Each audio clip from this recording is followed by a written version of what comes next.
There's a moment in Philip K. Dick's 1968 novel Do Androids Dream of Electric Sheep, in which the bounty hunter Rick Deckard wonders whether empathising with his android prey has put him at odds with the rest of the human race. He wondered, writes Dick, if any human has ever felt this way before about an android. That feeling of being out of sync with the world is a key element both of Dick's novel and of the film which followed, a film which was both behind and ahead of its time, which looked back to the future and redefined the way in which cinema would imagine the shape of things to come. It's a film which has been called everything from a fascinating failure to a cult classic, which looks more and more like dark prophecy as the years roll by and we move ever closer toward the edge of Blade Runner.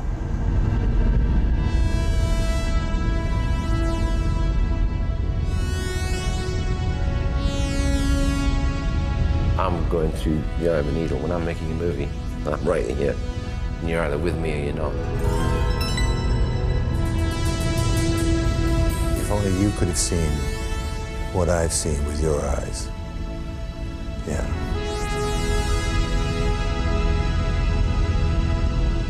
The filmmaking experience was wonderful. The film dealing experience was about as unpleasant as it can be.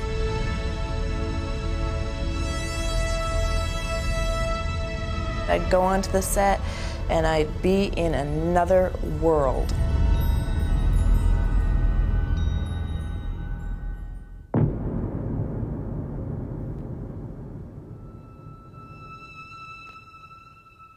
The American people are basically anti-intellectual. They're not interested in novels of idea. And science fiction is essentially the field of ideas. Philip K. Dick is really one of the great unacknowledged writers of our time. He was a Californian, and he wrote against the grain of what was currently accepted in the way of science fiction. Science fiction at that time was full of bold heroes going out into the universe, conquering planets, conquering whole solar systems. And there was this extraordinary man, Philip K. Dick, writing about really what was happening to him and to the drug culture in California with just a little twist of lemon.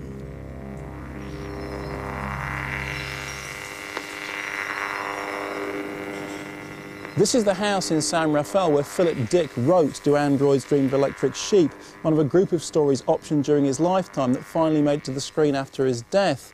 Like so much of Dick's fiction, it's shot through with a surreal paranoid psychosis that seemed to echo his own state of mind. But with its futuristic bounty hunter theme, it also provided the basis for a saleable sci-fi screen romp, or so it seemed to actor-turned-writer Hampton Fancher. Philip K. Dick was a bit of a chimera. He was a bit of a monster. He was a bit elusive. You know, he was very appealing. I mean, he was very intelligent. He was very self-centered, kind of egomaniacal. He would do odd things. When he was talking to you, you got the idea that he was, like, theatricalizing him.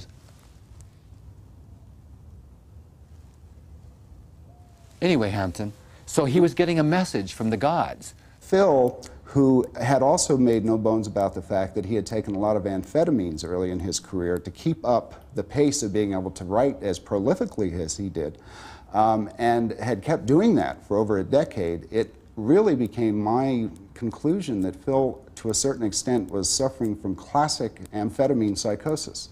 It didn't seem stupid at the time because he was so brilliant. He was really smart. He was he was a scholar. He knew a lot of things, but he dramatized himself, and I thought he was kind of crazy. The police once told me that I was a crusader, and they had no use for crusaders, but unfortunately, they didn't tell me what I was crusading for. I was afraid to ask what it was I was a crusader for, and they told me that if I did not get out of the county, I would be shot in the back or worse some night. Really, the impetus of that novel, Do Androids Dream of Electric Sheep, were some Nazi diaries that Dick had come across while doing research at the closed stacks of the University of California at Berkeley in the library.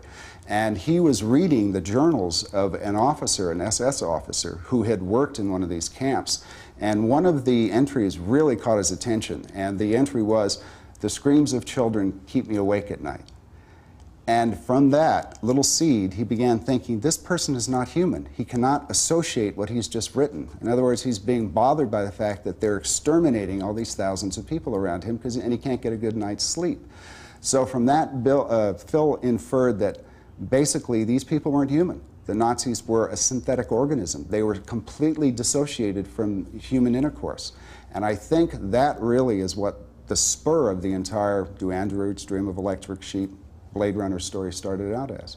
He acted, I said to him, in fact, I said, you act like I'm some guy with sunglasses and a cigar who's come up in a convertible trying to take advantage of you. I'm not. I'm trying to get you to make this movie. And he kept kind of dismissing that idea of Blade Runner, Androids Dream of Electric Sheep. And the last time I saw him, I was leaving. And I'm usually not this forward about these things, but I said, you know what? I'm not coming back because I don't think you like me. You really, in fact, I think you don't like me. He said, no, you're wrong, Hampton. Hampton, you're wrong, you know. And he was kind of effusive at that moment, but I didn't go back. Despite Philip Dick's paranoia about America in general and Hollywood in particular, Hampton Fancher finally succeeded in fashioning a screenplay based on Do Androids Dream of Electric Sheep. This script, which would be retitled Dangerous Days and then Blade Runner, was eagerly adopted by Michael Dealey, producer of such varied fare as The Italian Job, The Deer Hunter, and The Man Who Fell to Earth. I liked, for me, the originality of it. It was brand new stuff. It was plausible. I still think it's plausible. It contained a vision of the world which was possible. And I thought it was incredibly exciting, would be exciting on screen.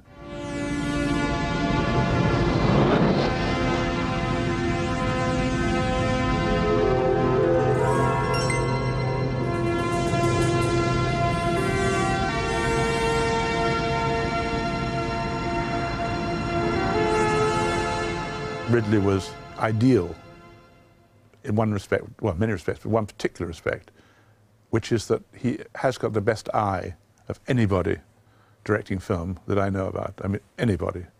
And if you want to make a picture which looks stunning, as this picture had to do, then the best person you could get is Ridley.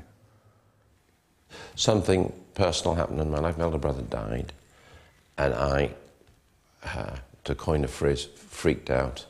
Felt I had to go to work immediately. And so I called Michael and said, you know that film of Hampton's, I'd like to do it. And so I went to Hollywood. And what I thought would be a fast, you know, fix emotionally, I'd get involved in something, wasn't. And that developed into 7 months of discussion every day with Hampton coming to my house in LA, going through the pages blow by blow. It wasn't until Ridley came in that it became an exterior film, a film that had a world. It was in hotel rooms, it was in basements, it was a $9 million movie that was all about interpersonal relationships. Enhanced 224 to 176. The thing about Hampton's screenplay was it was too enclosed within the confines of an apartment. The focus was, for me, how do we expand this film from, you know, your vision, which is internal. I want to follow Deckard outside. When I go outside, the world we see had better support a world that can actually reproduce human beings. And that's how it expanded. There was a moment where there's burnout with any writer. And Hampton, I think, said, I give up, you know, I can't do this anymore. I need time out. And at that moment, I'd also been reading stuff of David Peoples, and I thought he came up with some very interesting dialogue. They put me in this fantastic suite in the Chateau Marmont and sent a script over to me and said they'd be over in a couple hours. So I read the script, and my heart was broken because, I mean, they came in, they said, you know, have you read the script? And I said, yeah. And they said, well, what'd you think? And I said, I think it's terrific. I said, I can't think of anything to do to improve it, right? And that was true. But apparently it was the right thing to say anyway, because they both sort of beamed, because I think they liked it too. But they said that Ridley had some thoughts about it or something, and so on and so forth. And so, to my amazement, I was hired to do a rewrite. I think what happened is I said to Hampton, look, there's this guy around who can come and do some of the city speaking, the dialogue. What I want you to do is meet him. And you tell me, because I felt it was so much his now. This, you know, script, he's doing all the work. I'm just sitting there being creative. He said, okay. He was a little angry and a little hurt, I think, at the time. Ridley never came right out and said, if you don't do what I'm telling you to do, then we'll get somebody else to do it. That never was said. Ridley was shy, he's manipulative, you know, whatever. He didn't tell me. Hampton's an emotional person, like any other artist, and he can't have been happy at the whole idea of another writer coming in, and also at the changes that would make to his concept of the picture. I was devastated. I started to cry. I said, what do you mean? You know, I got rat-fucked. You know, I quit. I'm out. I'm gone. Then fuck you guys. And I called Ridley and said, I'm out of here, you know, and I was insane. I wanted my name off the picture, you know. It's like, I didn't want to be involved. But I needed to move on because I was now 7 months into this, and I felt I'd invested all my life into it as well. And this was going to be my next film, whether anyone liked it or not. And so Hampton met David, and I think they're still friends. I wouldn't talk to anybody, you know, in the company. And I'm sorry. No, I mean, it was fine because then towards the end, when they'd finished shooting the movie, they called me back in just before they finished shooting because it was a rooftop scene, all that stuff with gaff, you know. And so they asked me to come, David was working, I guess, or something, I don't know, because they asked me to come and rewrite some stuff. And that's when I rewrote you. I guess you're through, huh? Finished. Harrison Ford was probably the most interesting leading man. If I say at the time, it's a little unfair because he's still very interesting. But he was that, and so we go for who's best. I remember the first time I met him was in the Meridiana. Where he came late. It was like 10 o'clock, 10:15, and he was still wearing a leather jacket and a kind of wide-brimmed khaki hat, and he was unshaven. Of course, he was Indiana Jones, and had come off the set to come and talk, and I figured anything that Spielberg and Lucas were going to do was going to be a really good for this actor. So I thought, this is the guy, he's going to help us. You remember the spider that lived in a bush outside your window? Orange body, green legs. Watched her build a web all summer. Then one day there's a big egg in it. The egg hatched. The egg hatched? And? And 100 baby spiders came out. And they ate her. Shaun was relatively unknown. She'd done very little at that time. And Ridley works on visuals extensively. He's a great, as a director, is one of the most brilliant visualists I've ever met in my life. And he saw something in her visually that he wanted. She had to look great, as opposed to me just going with an actress who was a terrific... I'd always go with the actor first, actor, capability first, look second. But, you know, stars usually have that kind of combination of both. Do you like our owl? It's artificial? Of course it is. Must be expensive. Very. That was the happiest or best casting period I've ever had on a picture, except for a talent job, which was different. It was wonderful because we had a completely blank page, really, and we went for people who were not comic figures, I mean, not comic cuts type figures, were original looking. I had such a ball on this movie. I found that the future and the tethered look, the destroyed look of the future, the fact that he photographed a future that was already old. And I heard him say this when we were talking about the script and how he saw the movie. I thought it was so fascinating the future is old. It's not new. We're no computers, Sebastian. We're physical. I think, Sebastian. Therefore I am. When we did the screen test, we had set dressing, there was rain machines, there was smoke, there was a, an alleyway with the garbage, and I mean, it was like lit like you wouldn't believe. I've yet to work on another film that is well lit and as well set designed as this screen tests were for this film. It was just insane. What's your name? Pris. Mine's J.F. Sebastian. Hi. Hi. Anybody that says Ridley's not a genius, just look out there, because there's more nationalities, more languages, and that's my opinion. It's more crowded than it was then. The film was about society's influence in day-to-day living. It showed Los Angeles many years from now being a cesspool.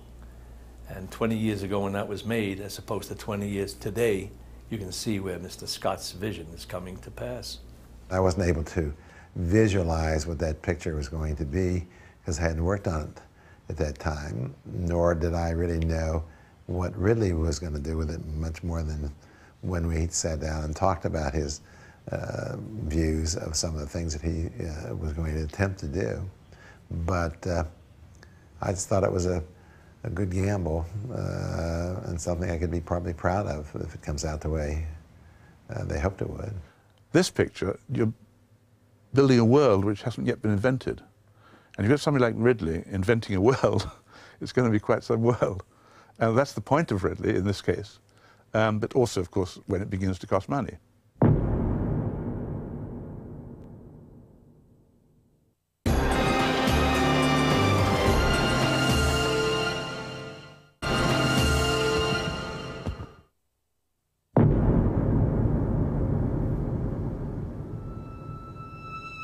The location of Philip Dick's original novel was San Francisco, 1992, a sparsely populated dump in the middle of a land laid waste by World War terminus. During Blade Runner's various script rewrites, this transmuted into San Angeles, a teeming megalopolis that streamed along the length of the West Coast. During pre-production, some attempts were made to move that location to the chillier climes of the East, with a number of cities being scouted, including most notably New York, home of Ridley Scott's beloved Chrysler Building. But as each of these locations proved impractical, Blade Runner turned once again to the west and headed back to Hollywood.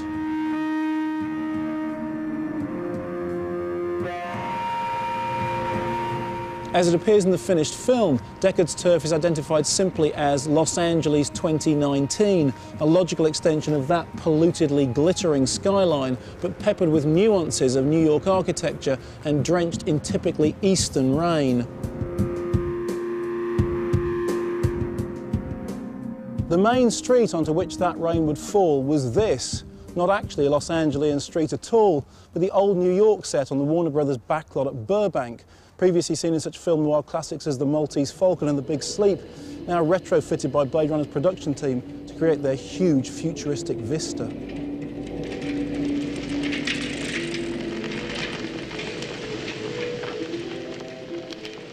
To get a picture that looks like Blade Runner is not a casual thing of building a set and chucking a few things around, and it isn't. It is a huge labour from the director's point of view. He has to build every corner of that screen. Every detail has to be as near perfect as he can get it. The so-called New York Street is sort of like a series of 3 different legs, which would mean 6 sides of the street, and we were going to do all of it. And I was standing on this crossroads thinking, well, it's not very big. And I got the production designer, Larry Paul, and then Sid Mead, and I got photographs taken of every side of the street and laid them out around the room, blew them up around the room. And basically Sid and Larry started to construct the sides of the city. It was so dense with detail and texture that you could shoot elements onto the street in various areas and go from point A to point B to point C to point D and never know where you're at.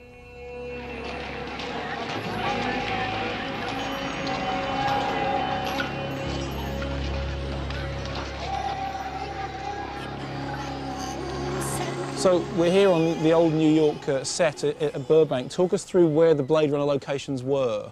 Over there is where we did the Zora chase through the shop front. Where the Art Deco. Where the Art Deco is now. It was a shop front with the plate glass. Over here is the Leon Hotel. Just up there? Yeah. Over there is Mr. Chu's shop. Oh, this is Chu's Ice House. This is the Ice House. Okay. And then straight ahead of us, right down there, that's the night scene. What happens down there? There's the night scene where the midgets come through and the masses of people coming through at night with the Hare Krishnas.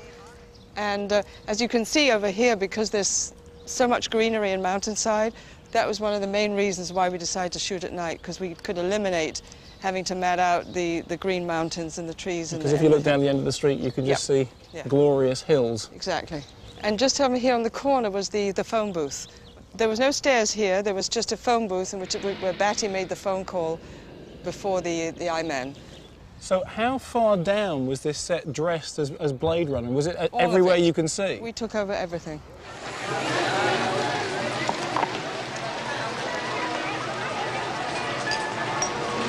You arrived onto the set and you're transported. Your job as an actress is so easy because you're already in some place that's absolutely, you know, magical, absolutely from somebody's imagination.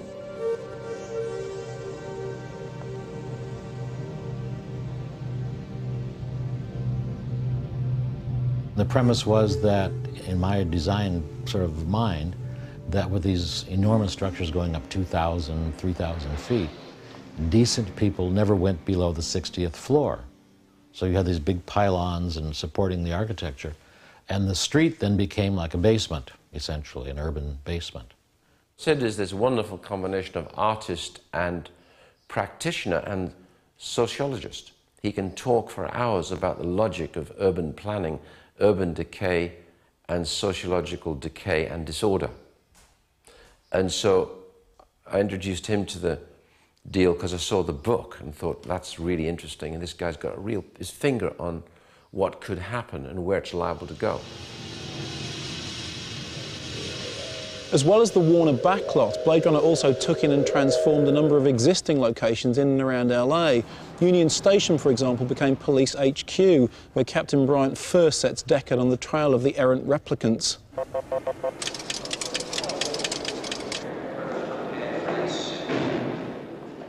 This Frank Lloyd Wright designed house in Los Feliz doubled as the first floor exterior of Deckard's apartment.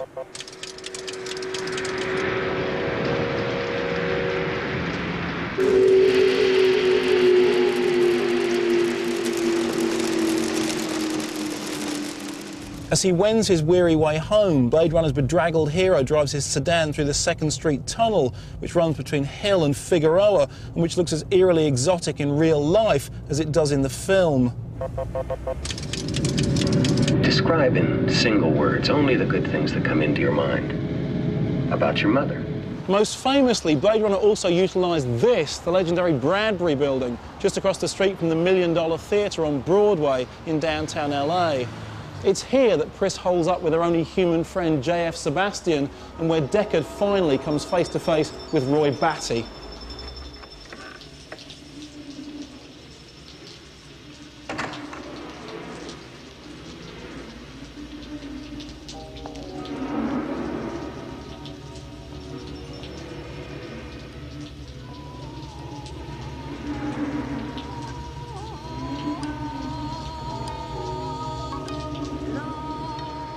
The Bradbury was designed at the end of the 19th century by George Wyman, who'd been inspired both by messages from a Ouija board and by the architecture of Edward Bellamy's futuristic novel Looking Backward, set incidentally in the year 2000. It was the perfect location for Blade Runner's retrofitting process, through which buildings would come to embody the synthesis of past, present and future. I found out before I left, in the beginning of pre-production, that he'd gone to the Bradbury Building to look at that, and I said, really, that's ridiculous. Every TV show in the world has used that building, and that's a bad idea. Don't use that building. And he said, not the way I'll use it. And I thought, what arrogance. And I was so wrong, because he knew what he talked about, you know, that he could make that a spectacular moment in the movie. I love to work with illustrators and storyboard artists and really the best production designers I can lay my hands on, because that's where the fun is. And that's when you start firing off an idea and then they fire back and suddenly the whole thing starts to generate this environment, which is fascinating. The biggest challenge was the Voight-Kampff machine. Deckard brings it with him into Tyrell's office and so forth. So it had to be a suitcase, briefcase size thing. And in my mind, it had to be terrifying. And this machine was breathing because it would inhale the air, the localized air between the interviewer and the interviewee, and process that and pick up, you know, acidic traces and so forth, much as animals do, because animals can smell if you're afraid. While Sid Mead's Voight-Kampff machine was tasting the futuristic air, the cast and crew of Blade Runner found themselves unwillingly inhaling smoke and fumes on sets whose atmosphere pushed tolerance to the limits on a 24-hour basis. The conditions we were shooting in were so unbearable. It was boiling hot, it was wet, it was damp, everybody was sitting in their underwear shooting, and you know, Ridley would finish shooting and just walk off. We shot for, I think, something like 5 months, and I think almost all of it was night shoots. I don't remember ever seeing the light of day, except for the last few minutes on my drive home. Oh man, the crew was walking around with surgical masks on. I mean, you would think you were down in a coal mine. This was Ridley's dream and Ridley's vision, and he would not back off, and all the powers that be on top of it, you know, there was enormous pressure going on. I didn't know anyone in LA, and they didn't know me, which is worse. So the process of saying, no, I don't want it that way, I want it that way, took longer, and that's how we got behind. We wouldn't know anything, we wouldn't get any word of anything, and it would take hours to reset the shots. And through one's own volition, you started to super exceed what you were capable of. And all the running stuff was phenomenal, and that went on for nights. We just kept going and going and running and running. I mean, I don't know how I didn't break bones in that. All the jumping and jumping on the cars and knocking guys down. Hey! Get out of the way! I could feel the pressure almost all the time that I was on the set. Possibly one of the worst pressure conditions I have ever been in. I just do eyes. Just eyes. Genetic design. Just eyes. Every ounce of energy, every bit of concentration was to create the scene he wanted, you know. And the thing, of course, is he wants perfection. And in the most gentle but most demanding way, he would tell you what he wants. Sit down, pal. Come on, don't be an asshole, Deckard. I've got 4 skin jobs walking the streets. We had Union Station in Los Angeles, and they spent the whole day lighting it. And then we finally we had, you know, a half hour, we had to do the dialogue. You know, all this other was just preliminary, and then we got to get it, you know. I think he was indulgent. I think I saw 13 or 14 or 15 takes at times that you couldn't tell the difference between one and the other. And many times I asked him, why did he do it? And he said, well, in the back do you see the shadow? I wanted a bigger shadow. And I often thought, if my mother is looking at that shadow, we don't have a picture. And eventually I just, you know, on the film I became a screamer. I got really angry, and which is not good, because screaming doesn't get you anywhere, really. But just out of sheer frustration. Who did you scream at? Oh, just, you know, constant questions. Why are you doing this? Why are you doing that? I don't care how are we going to do this and how are we going to do that. It's when it's why are you doing this, that's really annoying, because I'm pretty qualified at this point. And I said, oh my God, I almost forgot I'm an actor, because it's fun.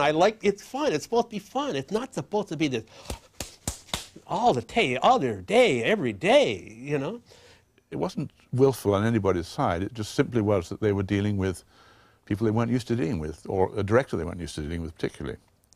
And they weren't detailed people like Ridley. They weren't perfectionists like Ridley. It's fair to say that Harrison and I were nearly always quarreling. And I think I lay that down partly at my feet, partly to do with the fact that I think I was so used to getting my own way. There was not much connection between him and the actors. I think that was another reason why Harrison got so frustrated with Ridley, because Harrison at the time needed direction, and Ridley is more of an art director, more of a cameraman, and not, at that time, was not much of it, so much of an actor's director. I'm not one given then. I am now, because I figure it's a mistake. I'm not one given then to spending a lot of time on explanation and stroking, right? I've got too much to do, you know, to get what I want, because I have a performance as well. I'd spent a year with Blade Runner. I knew it inside out, and all that Harrison had to do was trust me. And but Harrison's not used to working that way. Harrison's very involved, and I can understand that. And I think he was awfully good in the movie. And I still think he doesn't talk about it, which is a great pity, because I still believe it's one of his best films. The replicants were all such great characters, and Harrison Ford's character is such a dumb character. He gets a gun put to his head, and then he fucks a dishwasher, and then he falls in love with her. It doesn't make any sense. He's introduced as, you know, this detective hero, but he's not the hero, he's the bad guy.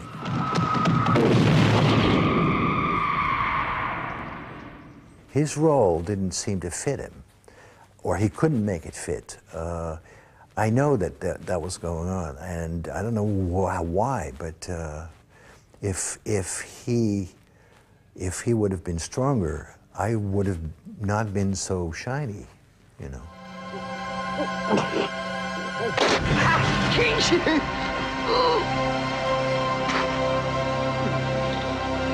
So productive was Rutger's relationship with Ridley that the relatively unknown Dutch actor soon became the unexpected star of the film, connecting with his director's European sensibility and even writing Blade Runner's most memorable couplet.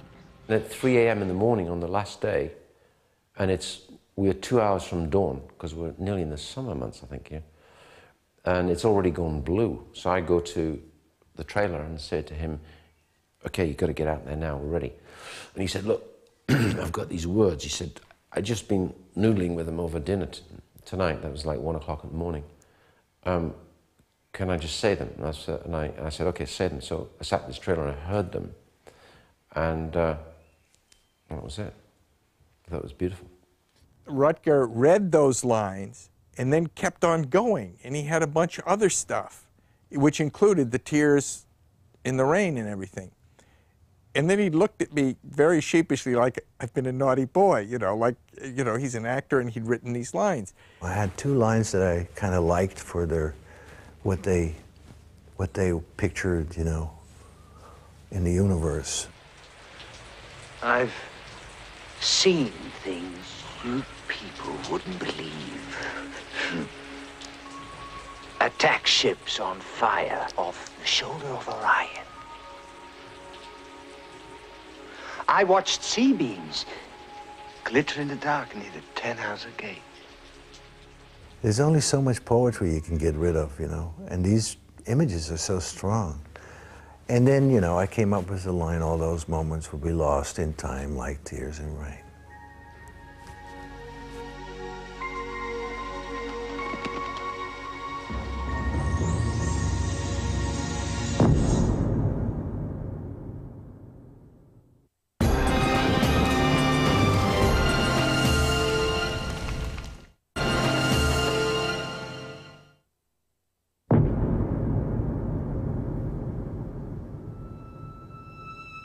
Although Blade Runner's principal photography was completed by July of 1981, the post-production period, during which music, special effects and of course a controversial voiceover were added, continued right up until the film's opening in June '82. It was to be a long and difficult year, characterised by arduous edits, confused test screenings, radical recuts, and even the addition of an entirely new happy ending, all played out against increasingly unhappy relations between the movie makers and the money men, kicking off on July the 11th, 1981, with the official firing from Blade Runner of producer Michael Dealey and director Ridley Scott. We were technically fired. We weren't fired in the sense that we still came to work every day and worked. That's not normal if you're fired, but we were technically, on paper, they didn't require our service anymore. And the reason for that is they were permitted to do that because we were 10% over budget. I tried to articulate to Ridley later on that he's taking money that should be my children's, so that I'm now digging into my personal money because of his letting the picture go on and on and on and on and on. Somehow they feel that I thought, you know, irresponsibly and just went over anyway with a kind of fuck you attitude. And of course, because I'm dyed-in-the-wool businessman by that point, it hurt me that I went over. I hated going over. It's just a piece of absolute rubbish and ill-mannered rubbish at that. They were going to finish the picture without the director? What are they talking about? I mean, it's just a piece of very stupid rudeness. I wasn't too concerned about whether somebody was happy or not happy. I was now hanging out the window saying, wait a minute, you know, this has become a nightmare. And I, you know, fired up, and he said, you know, Michael goes, tut, tut, tut, tut, tut, tut. Let's talk outside. So we talked outside. He said, I suggest what you do is get onto your union. And so I did. And I've been very impressed by the DGA ever since. They corrected the process instantly. As Yorkin, Dealey and Scott worked through their differences in the aftermath of principal photography, the landscape of Blade Runner continued to grow under the eyes of the special effects team, led by visual wizard Douglas Trumbull, director of the sci-fi classic Silent Running, and a key creative player in such genre hits as Kubrick's 2001 and Spielberg's Close Encounters. Doug is a natural scientist, and you give him a problem, he said, let me think about it, and he'd come back with a solution within a couple of days. The look of Blade Runner is totally unique and fresh and was done relatively inexpensively and quickly. And I think the result really met what Ridley wanted to see and blended with the rest of the movie.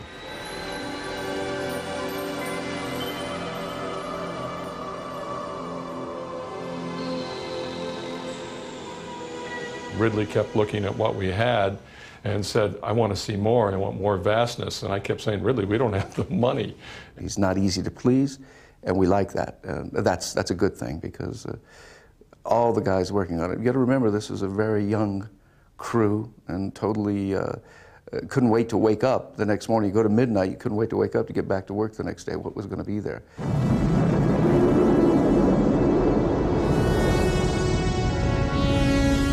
What you're really looking at in the Hades landscape is what we call a forced perspective miniature.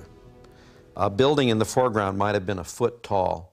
A building midway back might have been 4 inches tall, and a building at the far distance might have been 1 inch tall. But that whole distance from foreground to background would be about 8 feet. It was very quick to make, and then thousands of tiny fiber optic bundles coming up through the bottom of the floor and into those buildings to light them up. Once you have that all in place with the lights and the buildings and the fiber optics, we filled that room with so much smoke that you couldn't see from here to the wall. At some point in the process, and I wasn't directly involved, so I don't know exactly what happened, but I understand that Philip Dick was reasonably unhappy. Katie Haber gave me a call and said, put together the best of the best in a reel, and it was left to me to go in with a few of my key people, and he and his friend to go down and sit in the screening room, and he said very little, and I said, roll it, and it went dark. The 10 minutes of optical takes ran, the lights came up. Philip turned around, looked me right in the eyes, and he says, how is this possible? I don't understand this. He says, this feels exactly like what I had in my head when I was writing it. How does this happen? At that moment, it was probably the best moment in my career, because I said, we nailed it, we got it. As Philip Dick was marvelling at the special effects, Ridley Scott and editor Terry Rawlings were attempting to lock down a rough cut of Blade Runner. And as they did so, they began to discard incidental scenes, such as Deckard's hospital meeting with his injured colleague Holden, excised from all released versions of the film and seen here for the very first time. This little scene was originally scripted where he would go from Bryant's office and go interview Holden and find out what he could find from Holden about what was going on, and that's this particular scene.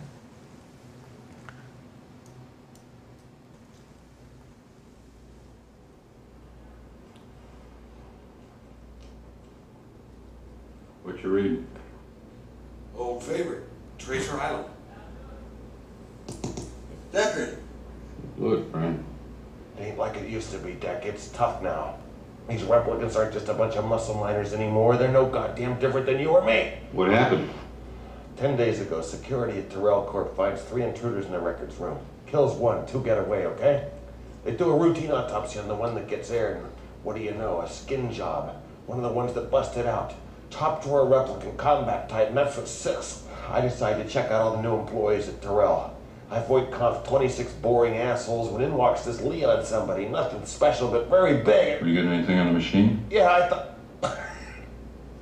I thought maybe I was getting something. Maybe it doesn't work on these Deck. Maybe I was too slow, who knows? Maybe. It's all over again. It's a wipeout. They're almost us. When the rough cutting was finished, Blade Runner was test screened in front of audiences to see how they'd react to Scott's dark fantasy.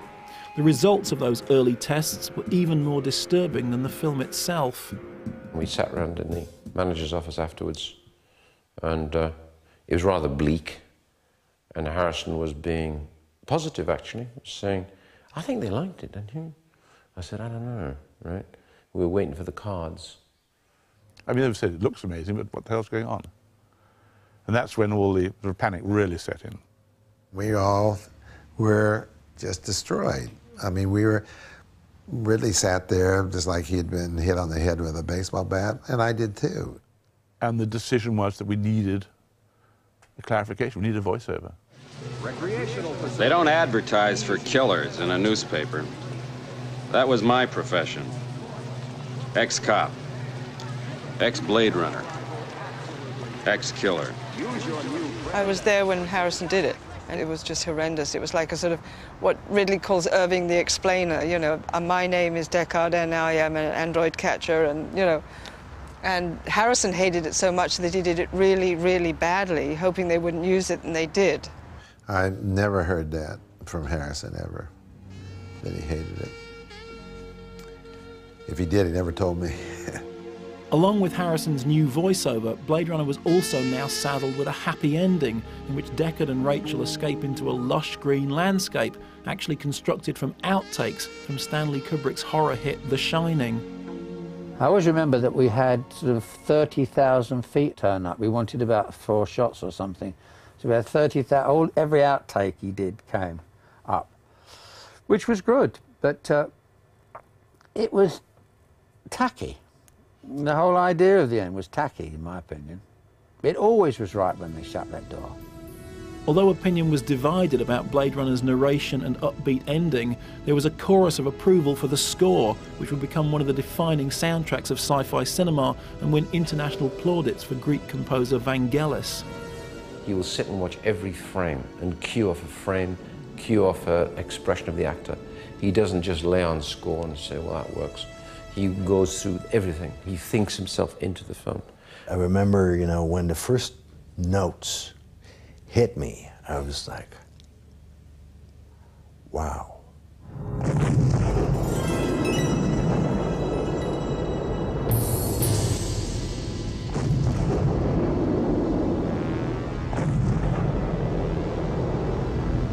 You get that, and the whole first image comes up with the city. If that doesn't knock your socks off, then you are, you know, just not there.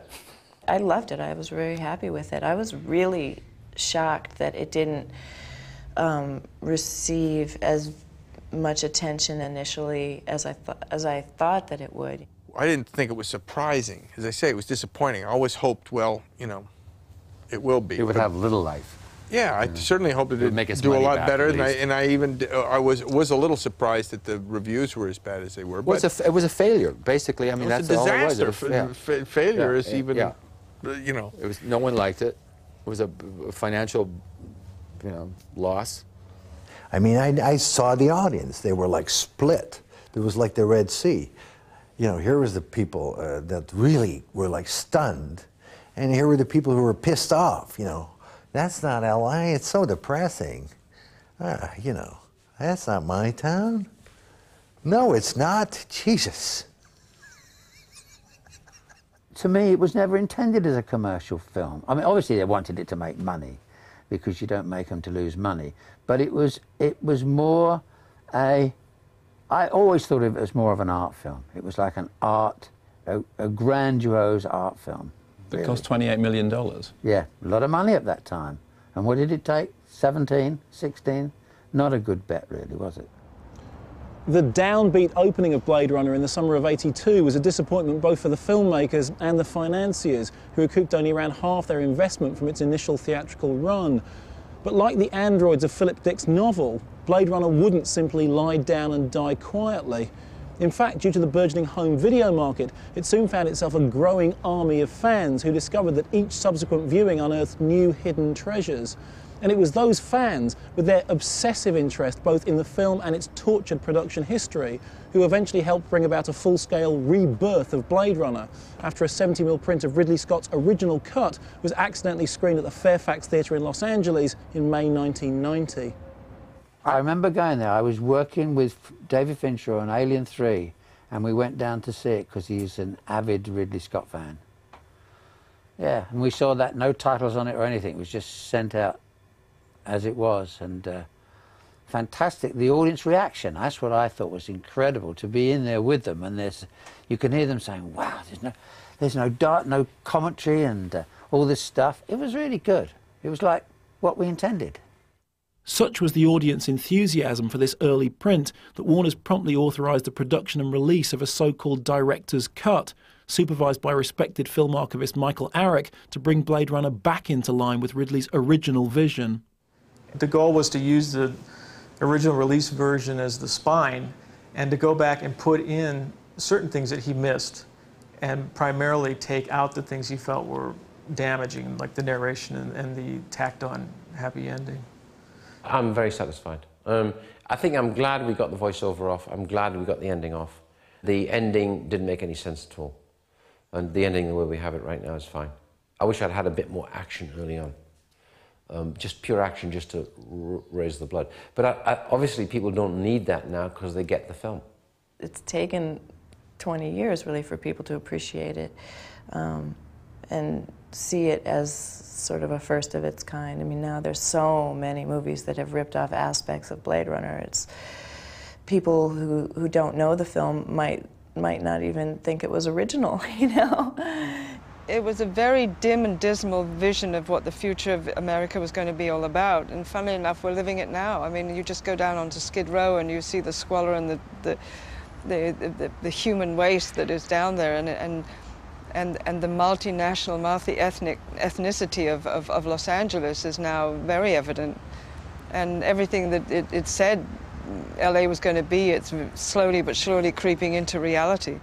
What we'd done, I think, was a dark novel. It was rather novelistic. And I didn't really realize that eventually became the true longevity and value of the film, is that you can revisit it constantly, like rereading maybe one of your favorite books, and you always find you get sucked in again. I still think it's one of the best films I've made. The commercial and critical revival of Scott's movie in the 90s suggested that history had finally caught up with Blade Runner. Indeed, wherever you looked, from the pages of cyberpunk fiction to the visuals of sci-fi cinema, the style of MTV, and even the design of multimedia advertising and communication, it was clear that Blade Runner had actually shaped the face of the future. And the new director's cut, with its fleeting vision of a unicorn, also posed a question which has become the key enigma of Blade Runner: the possibility that even its human hero is actually a product of new technology, an android dreaming of electric sheep. So is Deckard really a replicant? I don't know. I still don't know. That is an enigma. No, I never thought he was a replicant. No, that's never in my mind. I think Deckard is a real guy, and I think he's in pain for it, and he knows he's going to live a long time and, like, suffer. Yes, of course he is. Otherwise, the movie doesn't make sense. You don't need just one more super intelligent detective, you know, hunting these people down. Bryant calls him in deliberately. He's a replicant, and they all know it except Deckard. I know that Ridley wanted him to be, but I think that's kind of like a joke. And that's where the unicorn came from. When Harrison's on his piano, looking at all the photographs and wondering who these people are and what they're after, he's drinking, he's a bit drunk there. And as he drinks, you go off into the unicorn, so it's a reverie.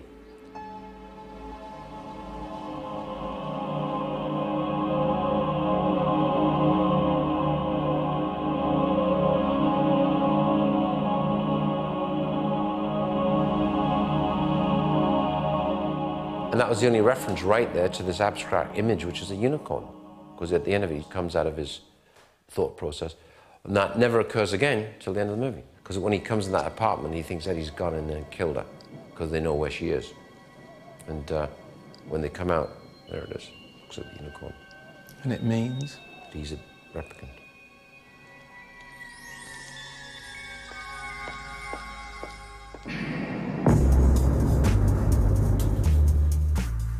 Will we ever know? What we do know, though, is that this week's Sunday movie on 4 is Stephen King's chilling thriller Misery, tomorrow at 10.